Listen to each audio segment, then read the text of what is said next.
Hey everyone, welcome back to White Sparrow Living, Luke 12:6. This is Wendy. If you're stopping by for the first time, welcome, and I hope you'll consider hitting that subscribe button down below, as well as the little bell right next to it so that you can be notified every time I upload a brand new video. Today we'll be doing 4 Farmhouse Dollar Tree DIYs. I get a lot of people asking me the difference between the Silhouette Cameo 3 and the Cricut Explore line, and so Cricut has been nice enough to send me their Explore Air 2, so I'm going to be using that in 2 of the DIYs that we're doing today. Remember, there's only 2 days left before we have our Cricut drawing. That's June 1st. So make sure you're subscribed and you comment on the video listed below. So without further ado, let's get started. For our first Dollar Tree project, we're going to start off with this wooden sign, 4 of these 4x6 photo frames, a plastic sand toy that's in the shape of a pyramid, and then some burlap and lace ribbon, some Hobby Lobby ribbon in the black and white buffalo check, and I pay $5 for this, and then some jute twine, and this is the kind that I pulled off of one of these metal buckets. And I can never find nautical rope at Dollar Tree, but I finally found some, so I stocked up, as well as some greenery, some miscellaneous white flowers, and these are dahlias and hydrangeas, and then some Krylon white spray paint. And Michael J got me this little handle sprayer thing, so I'll have that in my Amazon store. Some elephant chalk paint, and then my heat tool, which I use to get the stickers off of my sign, and then my Cricut spatula and a Phillips head screwdriver, and then my hot glue gun, scissors, E6000, wire cutters, a chenille stem, and I think that's it. So the first thing I did was pulled out the back of my sign, and this one came out pretty easily. And I'm just going to pop off the little paw that's on the front. And then I took off the back sawtooth hanger with my screwdriver, and I always keep these in a little baggie so that I can use those for other projects. So now I'm just going to take my hot glue and place the backboard in there so that it's more secure and doesn't pop out. And then I'm going to use my heat tool to get those stickers off. And it's so easy. It just kind of liquefies the glue and makes it easy to pull up and doesn't leave the icky mess behind. So this is going to be the base of our project, and we'll be making a lantern. And so it's always really fun to try to build something, and you need pieces to fit together. So I had purchased these frames, and they were a beautiful lavender, and I'm always looking for frames that either I don't have to paint or look good the way they are. Unfortunately, I am going to have to paint over these pretty purples because this particular frame fit perfectly over the top of this base frame. So I am taking it apart and pulling all of the insides out and then pushing the tabs over gently because this is kind of that cheapy foam material. So then I'm just going to take my hot glue and my E6000, and I'll do little dotted lines so that you can put the glue in between the E6000, because I guess the chemicals together don't make for a good hold. So I'm just going to do that all the way around and then place them where one side is going to overlap the other sides, and so they'll fit perfectly around the base. One thing I should have done though is painted these before I constructed it, because when I was painting with the spray paint, in order to get the inside, you kind of hit the outsides and it will lead to some drips. So again, do as I say, not as I do. That's what these tests are for.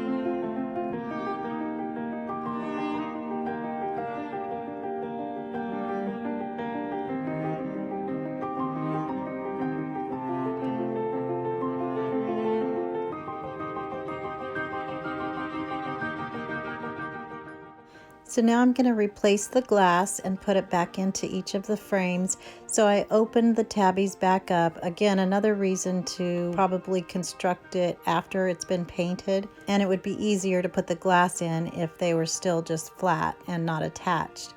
So now I'm going to take my jute twine and I'm just going to wrap the bottom, and later on I'll do the top.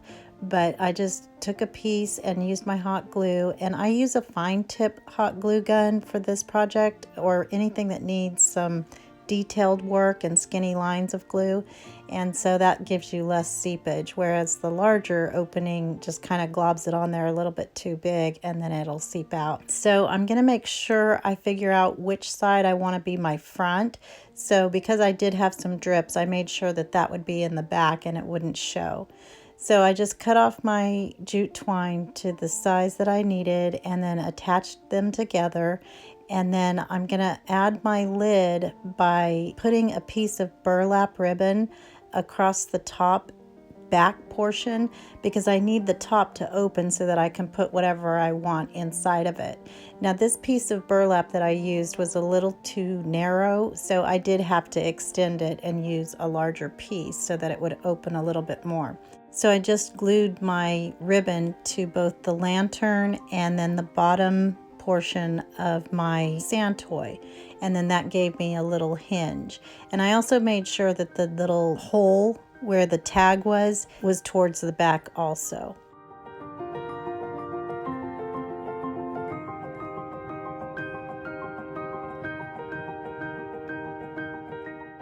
So now I'm going to kind of distress my piece by using my chalk paint in Elephant, and I'm just using a fan brush and dry brushing it over all of the white areas to make it look not so new. And I always like to go with the direction of how the frame is. So if it's the side pieces, I'm going to go vertically, and on the top and bottoms I'll go horizontally. And then I did the roof part as well. And when I'm doing the distressing painting, I try to start as light as possible and then add more. It's a lot easier to do it that way because you can keep adding as opposed to taking off. You can add more white if you do go too heavy-handed, but it's a lot easier just to go in gradual steps so that you don't have to do that. So now I'm going to take my jute twine and put it around the top portion of my lantern, and I'm going to make sure that I start and stop in the back so that you don't see that connection. And then I'm going to start on my bow for the top part of the lantern, and I'm going to make a disclaimer right now. I kind of went a little overboard on the embellishing of the lantern itself. But I started with my buffalo check ribbon, and I used the fold over method where I did 3 loops on each side, and I cut off the ribbon, and then I set that aside because I'm going to do a double ribbon bow. And so I took my burlap and lace ribbon and did a different kind. I did the, well, I guess you're kind of folding this over too, but it's the kind because it's just one-sided. You roll it over on top of itself. I call this the Olivia bow because that's how I learned to do it. So this way only the fronts will show when you fluff it out. So now I'm going to take my scissors and do some little snippets on the sides and right in the middle so that my chenille stem will go through those slits, and then you'll be able to fan out your bow a little easier and make them go where you want them to.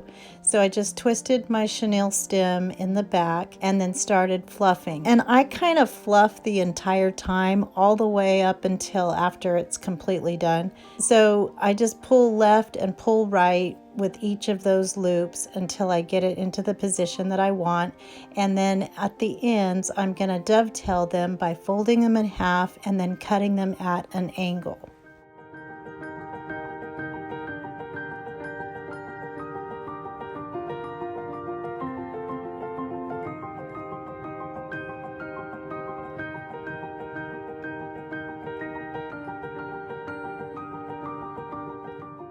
So I'm going to hot glue this to the top right side of the roof, but just for some additional stability, I took the excess chenille stem and wrapped it around the pointy part of the roof and then twisted that and that's going to be covered by flowers, as you'll soon see. So I first took my dahlias and just cut them down with my wire cutters, and I give it a little extra stem because again, you can take off but you can't add to. Well, you can, but you know, it's more work. So I'm just gonna see where I want them, and then I'll put them in place with some hot glue, and then I'm gonna do the same thing with my hydrangeas, and then I'm gonna add in some of the green leaves. Now I know not everybody would love as big of a bow as I made for this, but I just really thought that the top part of the lantern was a little too pointy, so I kind of wanted to conceal that. And when I was finished with this, it really reminded me of a pretty wedding centerpiece, or maybe for a bridal shower or something. So you definitely don't have to put all of this on there, and maybe I should have stopped, but I still like it, and usually less is more, but in this case, I think more is more.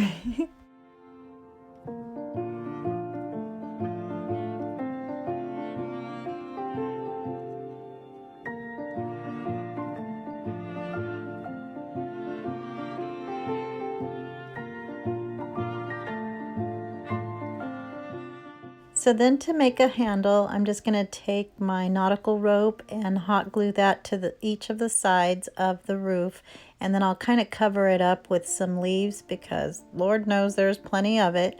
And then I just put a cross inside of it and it was done.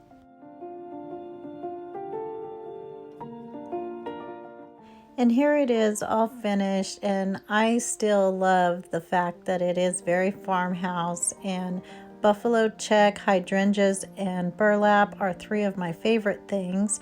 And so I think this would be so pretty at a bridal shower or a wedding. I think it would be really pretty with a candle inside too. Of course, you wouldn't want to light it, but maybe one of those battery operated ones. And so I know it's a little large on top, but I still love it, and I hope you guys like it too.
For our next project, we'll be using one of these rectangular plastic trays, 2 of these plastic buckets, and there's 3 in a pack, this large wooden cross in the natural wood, and then 8 of these Jenga blocks, and then some scrap foam core board, some cotton buds, and some lamb's ear. This is all scrap stuff that I had on hand. A small notebook or note cards, and a couple of pencils, some Waverly chalk paint in white and ink, and then I'm going to be using my Cricut Explore Air 2. I'm so excited about this. Look at the color, it's so beautiful. And then some black and white vinyl. And then my hot glue gun, scissors, my utility knife, and a ruler. So the first thing I wanted to do was to separate one of my buckets with some foam core board. And so I just kind of eyeballed it. I'm not measuring here, I'm just using this as a straight edge. And I'm going to cut that out with my utility knife and then stick that inside of the bucket and hot glue the edges so that it stays in place. And this is going to serve as a place to put my papers or my note cards and my pencils, and then we have another area for something else. So now I'm going to paint my tray with my amazing white Waverly chalk paint. And so I just poured it on there and then just started painting. I really only needed one coat, but I did give it two just to make sure that it was completely covered. And then I'm going to paint my little Jenga pieces, and I'm going to go ahead and paint my buckets because I want them to have the same finish as the rest of the pieces. I've painted my cross white first, but I'm decided I didn't want it that way, so I'm going to go back and change that in a little bit. So I absolutely love the enamelware look, and I had recently done a video, well, not the last one, that was my top 10 debacle video, but the one right before that, I had done a 3-tiered enamelware tray, and I'd like to kind of spread out the different styles and projects so that they're not too similar back to back. And so, but these little buckets were so cute and were just screaming for that enamelware look. So I am doing it in that same style. So hopefully you don't mind. So now I'm just taking my Jenga pieces and I'm going to hot glue those to make little legs out of them so it kind of stands up a bit. But now I'm going to do that enamelware effect using a Dollar Tree sponge brush, and I just get it nice and juicy with the ink paint, or black. It's hard to call it ink, but it's ink, but it's black. And so I'm just going to go around the edges of my bucket, and then I have to wait for that to dry before I can do the bottom so that I can set it down and it will be dry. So after I get my buckets done, then I'm going to do my tray, and then I did do my cross, but that was when I decided I wanted to do something else with that.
So I needed my cross to be a little bit taller so that my buckets would fit underneath the sidebars.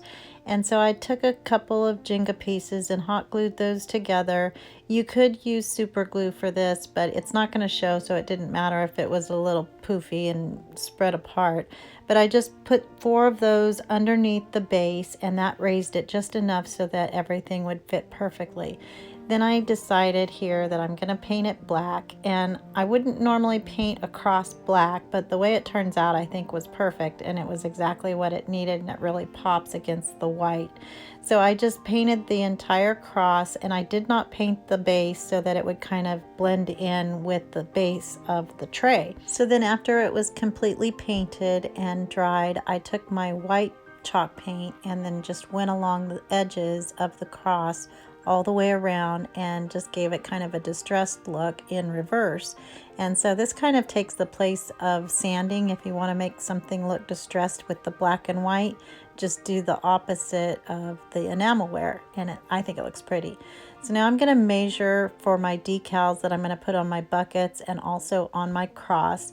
And this will be the very first time that I use my Cricut Explore Air 2, and I'm so excited. But I took my vinyl, and with this, it's really neat because you can cut out at the same time and use 2 different colors. So I'm going to be using the white vinyl on my black cross, and then the black vinyl, of course, on my white buckets. And so I'm going to be printing out the words prayers for one of the buckets and scripture for the other bucket. And so I used my utility knife to make the line so that the vinyl's easier to weed and pull up, and so you can kind of handle it a little better. My hands are kind of small, so having a lot of vinyl in my hand kind of gets messy sometimes. So Cricut also sent me the little weeding tool and the scraper, and I love their colors. They come in pink and green and blues and purples, and I just love all of their pastel colors. So now I'm just pulling the vinyl up, and then I'm going to weed that out, and then I'm going to place my transfer tape on top of that and then cut those words apart, and then I'll apply it to my buckets. So one of the things I noticed right off the bat about using the Cricut Explorer Air 2 was how easy it was to use the design space. When I was building my designs and putting this together, everything is so self-explanatory on the computer as far as the icons and what to do. I'm going to get a little further in depth when we get to another project, but it was so easy, and I am kind of computer challenged, so this was right up my alley. They also sent me an Easy Press 2, which is the iron where you can do heat transfer vinyl. So I'm excited to get to use that pretty soon too for some upcoming projects. So now I'm placing the word onto my bucket, and because it's got that tapered shape to the bucket, I cut little slits in between the letters so that it can be rounded and kind of go around the shape of the bucket. And so this is good for anything that's curved or not completely straight. And then I took the R out just to give myself some room because there was more transfer tape that was overlapping. So then you can just add that in afterwards. So now I'm taking my transfer tape off, and then I'll replace that R, and then I'll do the same thing on the prayer bucket.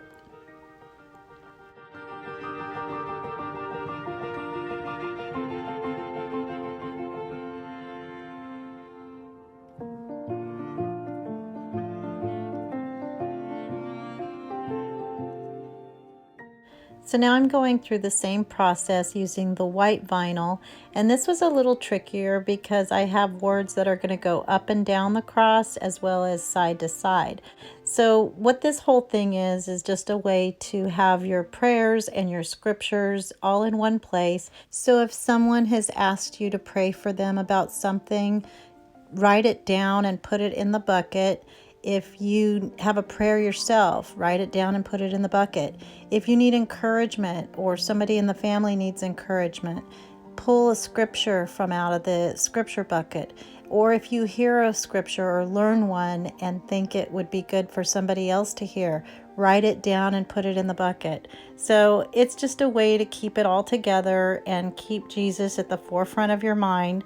And as the cross says, "Come all you weary," which is Matthew 11:28, and he will give you rest. And so that's what this whole project is about. Not only that, but it's cute too. So then I just measured to see where the middle of my tray is, and I'm going to put my cross down a little bit towards the back, and then I'm going to take some lamb's ear and my cotton, they're actually called cotton bowls, and I'm going to attach those with my hot glue over to the right a little bit just for some more farmhouse cuteness. And then tuck my buckets right underneath the cross beams of the cross, and then put my notepad, my pencils, preferably in black, into the slot in the back, and then it is all done.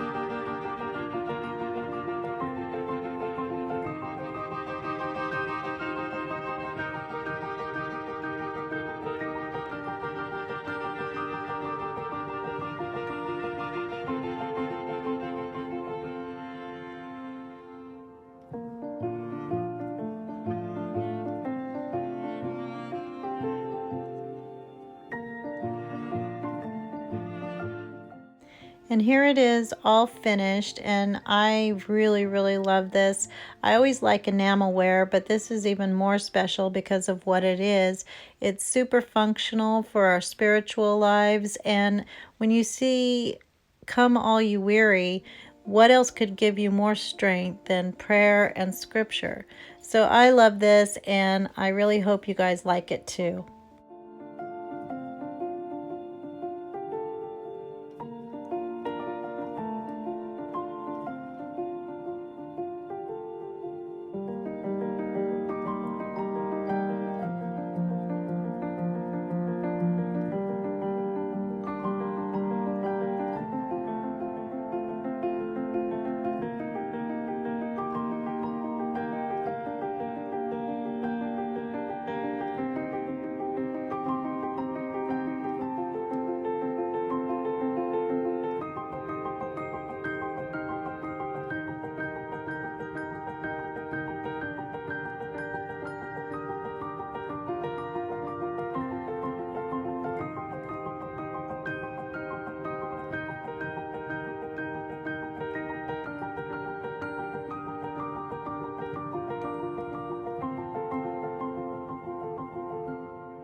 For our next project, we'll be using this Dollar Tree square wreath form, some random cardstock in beiges, off-white, white, taupe, some black, some white hydrangeas from Dollar Tree. We'll also be using the Cricut Explore Air 2 again, but not with vinyl this time. We're going to be using our cardstock and cutting that. And then some more of that jute twine that I recycled from that tin pot.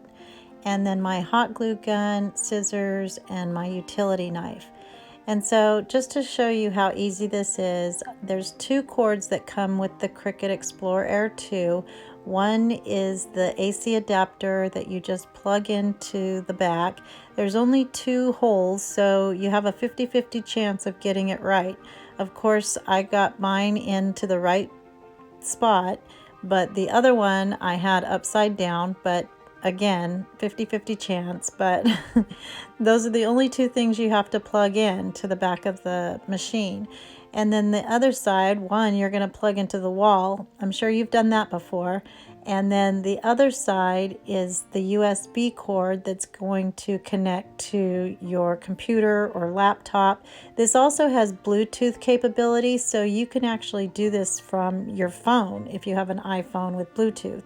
So I'm going to open her up just by pressing the open button, and it opens so quietly and softly. It's just very graceful, even if a machine can be graceful. And then it even has a convenient little storage area for your weeding tools and your blades. And then the knob is so simple. It just says vinyl, cardstock, fabric, whatever it is, you just turn the knob. So I love that. That's super user friendly. And then just your load and your go and your pause and your power, and that's it. This machine actually cuts 100 different materials. So like iron-on, HTV, the vinyl, paper, glitter paper, cork, bonded fabric. It'll draw for you also, or score if you're making cards. So there are so many things that you can do. What we're doing in this project is cutting out flowers. So I watched a whole bunch of different YouTube tutorials on the Cricut Explore Air 2, and there's one that is, I think, one of the best ones. It's Jennifer Maker, and so she is so good with the Cricut, with all of the Cricut machines, and so she was showing us how to make flowers. And so I'm going to use those flowers in this project, but she has a link to get the flowers directly to your design space, and it's free with your design space. So I will link her channel with that video in the description box below so you can check her out. So as you can see, once the machine cuts out the flower, it kind of comes in a spiral shape, And so I'm just using some reverse action tweezers to grab the end and then start rolling it. It's kind of like quilling, but not. And so once you get it all rolled up, you're gonna put some glue at the back and kind of let it open up a little bit so that it will fit into the little round part that's at the end of your spiral. And so that'll make sense in just a second.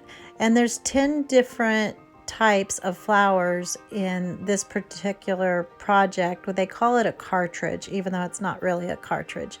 But anyway, so I'm gonna do this with a whole bunch of flowers. I really wanted to use this square wreath form because I found those at the Dollar Tree and was so excited to see something that was different.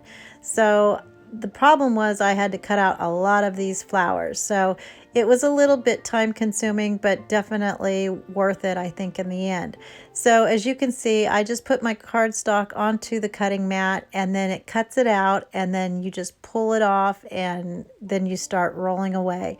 So to make it a little bit easier, one of the things that Jennifer Maker had recommended was to make your own twisting tool by using a skewer and putting some electrical tape at the end with enough room to put your flower or whatever you're twisting onto it, and then that way it will stay even at the bottom. So it makes it a little bit easier to manage and a lot faster to roll these up. So I just kept cutting and rolling, and ultimately I think I came out with like 50 or so of the flowers for my wreath.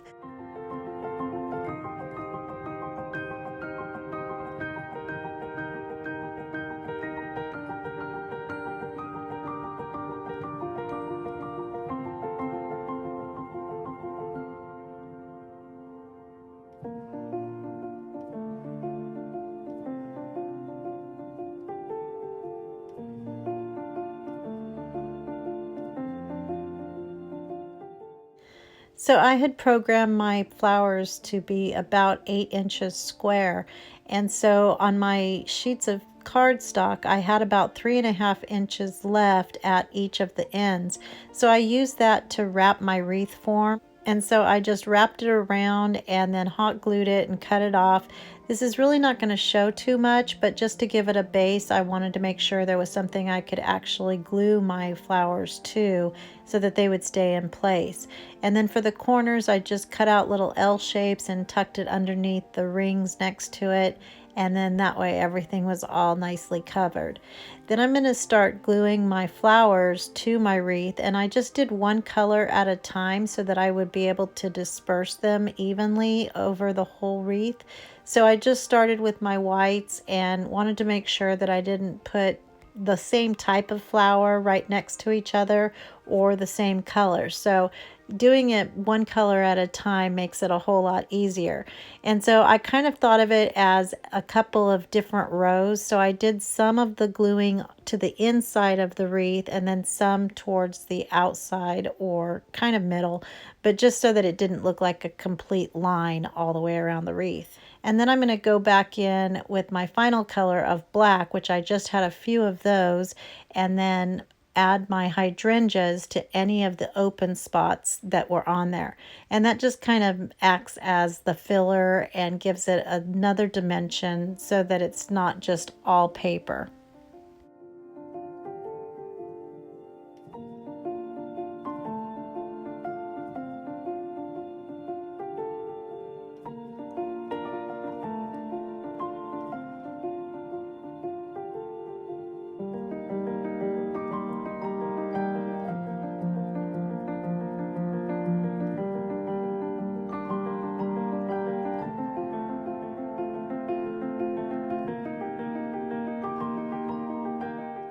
So now I'm going to make a bow out of the jute twine, and I'm going to put that in the bottom right hand corner, kind of tilted diagonally.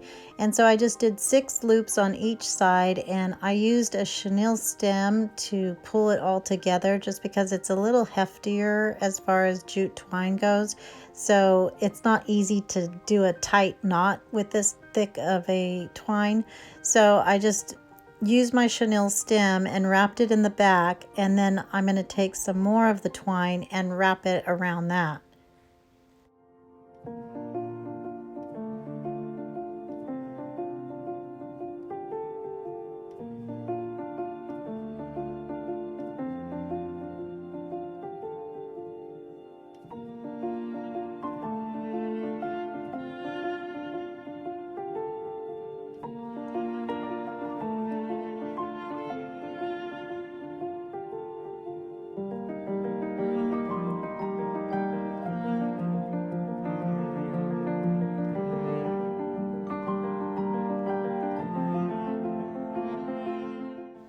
And here's how this sweet wreath turned out. I am so in love with this.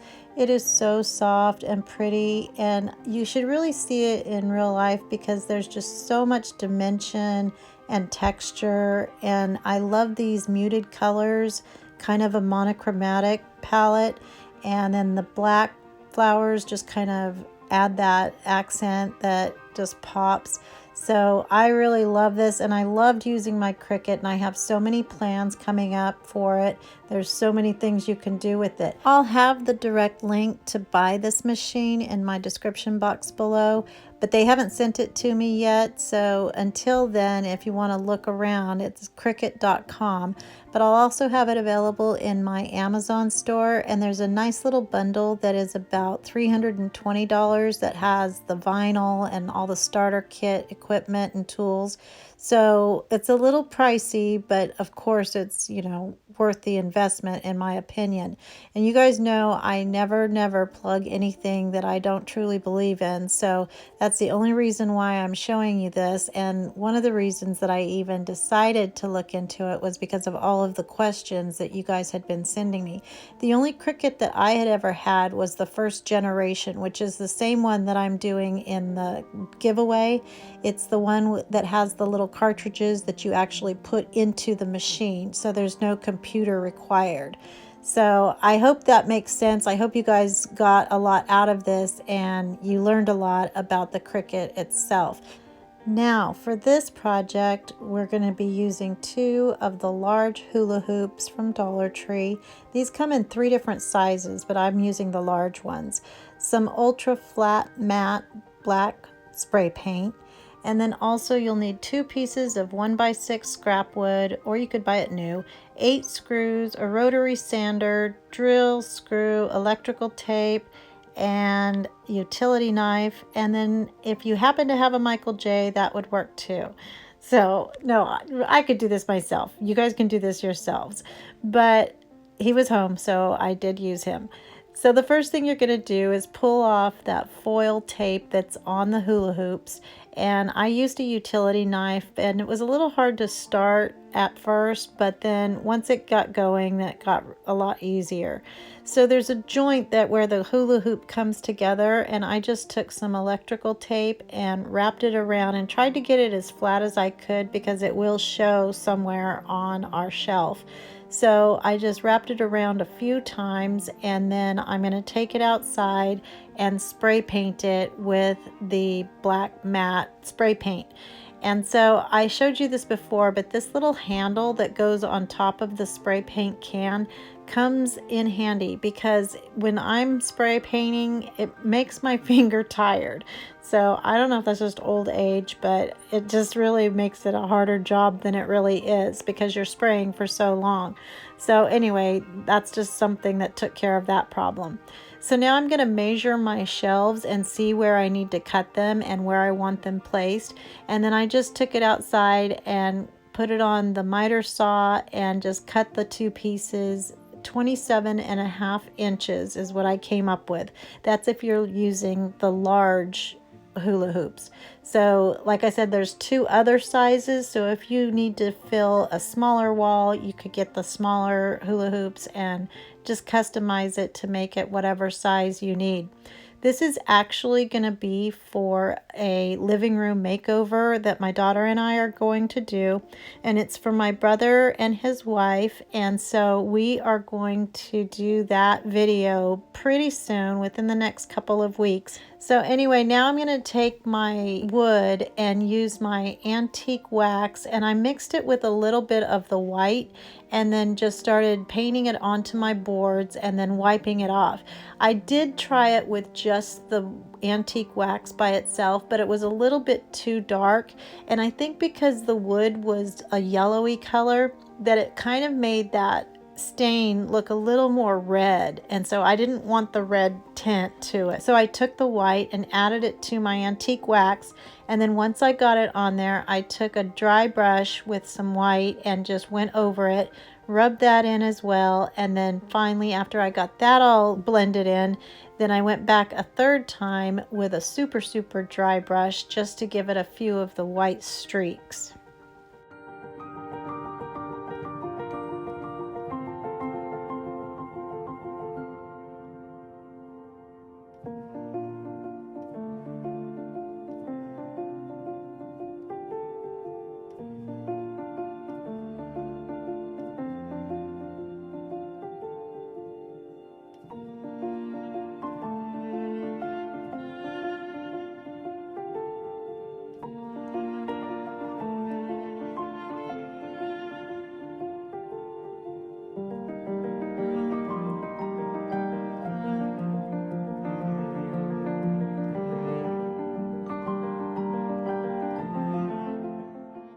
So now I'm going to mark where the shelf is going to go on the first hula hoop, and I just used a pencil to mark it out, and then Michael J used a drill bit to drill into the hula hoop, and then he took a smaller drill bit to make a pilot hole and then put the screw through the hula hoop and into the wood, and he did that on both sides and then both shelves, and then turned it over and used the other hula hoop and did the same thing.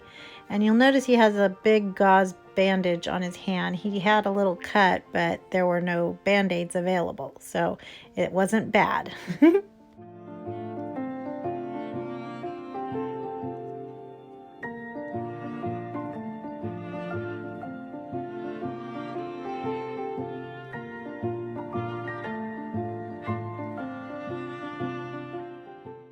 And so here's how this turned out, and this is not going in my house. Like I said, it's from my brother and sister-in-law, but I love how this turned out. And I didn't paint the nails because I was thinking maybe it matched pretty well with the wood, but since then I've changed my mind, so I will be touching those up with some black paint to cover the nails or the screws up.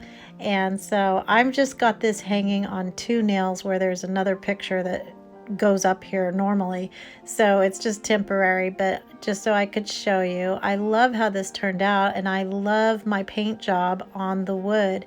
I think I need to do that again sometime. So I love how this turned out. I can't wait for you guys to see what we end up doing in that living room, and it's going to be all doing budget friendly decorating and using as much as we can from the Dollar Tree, and we'll have a final price of how much it ends up costing. So I can't wait to get that out to you guys. I hope everybody is staying safe. Don't forget to hit the subscribe button down below if you're not subscribed already, as well as the little bell so that you can be notified every time I upload a brand new video. I hope everybody has a blessed day, and remember to always be the light. Bye.